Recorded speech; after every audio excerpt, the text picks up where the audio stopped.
Multiverse का formation कैसे हुआ।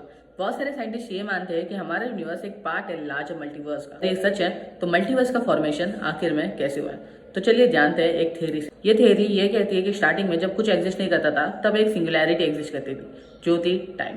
टाइम का फ्लो लीनियरली हो रहा था, बट अभी इस फ्लो में दो प्रोबेबिलिटीज थी। ये फ्लो जैसे लीनियरली हो रहा है वैसे होते रहे, और दूसरी प्रोबेबिलिटी कि ये टाइमलाइन दो हिस्सों में स्प्लिट हो जाए।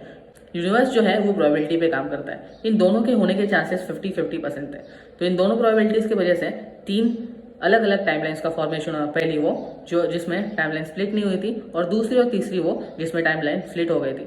अभी इन तीनों को एक दूसरे से डिस्टिंग्विश करना जरूरी था, क्योंकि अगर हम लोग ने इन तीनों को एक दूसरे से डिस्टिंग्विश नहीं किया तो ये तीनों टाइम ही है, टाइम का ही फ्लो है, तो वो तीनों वापस मिक्स होकर एक टाइमलाइन बन जाएगी। तो इन तीनों को एक दूसरे से डिस्टिंग्विश करने के लिए एक दूसरी एंटिटी का फॉर्मेशन हुआ, जो थी स्पेस।